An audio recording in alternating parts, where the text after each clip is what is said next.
যা আপনি বলছেন এটা তৃণমূল কংগ্রেসের প্রোপাগান্ডা এবং তৃণমূল কংগ্রেসের মিথ্যা প্রচার। তৃণমূল কংগ্রেস মিথ্যে বাঙালি সেন্টিমেন্টের রাজনীতি করে এবং ভোটের আগে বাঙালি করে, ভোট পার হয়ে গেলে সেই বাঙালিদেরকে সরিয়ে দিয়ে অসমিয়াদের, কখনো গোয়ার লোকেদেরকে রাজ্যসভার সাংসদ বানায়। এই বাংলার মেয়ে অর্পিতা ঘোষ, যাকে আমি হারিয়েছিলাম 19 সালে, তাকে ভোটের আগে রাজ্যসভার সাংসদ করা হলো, বাঙালি করা হলো 21-এর ভোটের আগে।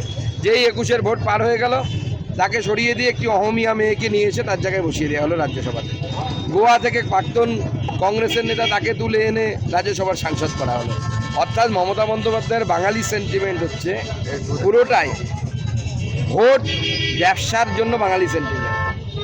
বিশ্বভারতীকে কেন্দ্র করে বারবার বলা হয় যে রবীন্দ্রনাথকে কেন্দ্রীয় সরকার রবীন্দ্রনাথের যে লেগেসি সেটাকে বিকৃত করার চেষ্টা করছে, তাকে দখল করার চেষ্টা করছে, কি বলবেন? দেখুন, বিশ্বভারতীতে এবং বিশ্বভারতী তো কেন্দ্রীয় বিশ্ববিদ্যালয়, রাজ্য সরকারি বিশ্ববিদ্যালয়গুলো পাশাপাশি রেখে আপনি তুলনা করে দেখুন যে বিশ্বভারতীতে কতটুকু পলিটিক্যাল ইন্টারফারেন্স হয় আর রাজ্যের বিশ্ববিদ্যালয়গুলোতে কতখানি পলিটিক্যাল ইন্টারফারেন্স হয়।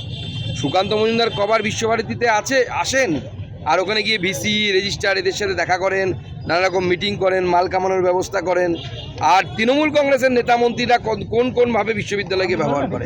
এমনকি আমি যে বিশ্ববিদ্যালয়ের অধ্যাপক লিয়েনে আছি, সেই বিশ্ববিদ্যালয়েও কিছুদিন আগে ব্রাত্য বসু গিয়ে সেখানে তাদের যে ওয়েব কুপা, সেই ওয়েব কুপার মিটিং করে এসেছে। প্রথম কথা হচ্ছে অবজারভেশনে কি বলেছেন প্রধান বিচারপতি, সিস্টেমিক ফ্রড। বাংলা কি হয়? প্রতিষ্ঠানগত চুরি। তো প্রাতিষ্ঠানিক চুরি যায় বাংলাতে। তো প্রাতিষ্ঠানিক চুরিটা কে করেছে? প্রতিষ্ঠানটা চালাচ্ছে কে? এসএসসির মাথাকে মুখ্যমন্ত্রী। এসএসসির কি আলাদা কোনো অস্তিত্ব আছে নাকি রাজ্য সরকার ছাড়া? তো রাজ্য সরকারের মাথা মুখ্যমন্ত্রী প্রাতিষ্ঠানিকভাবে চুরি করেছে। মানে মুখ্যমন্ত্রীর উপরে সুপ্রিম কোর্ট সিল মোহর দিয়ে দিল যে আমাদের মুখ্যমন্ত্রী প্রাতিষ্ঠানিক চোর।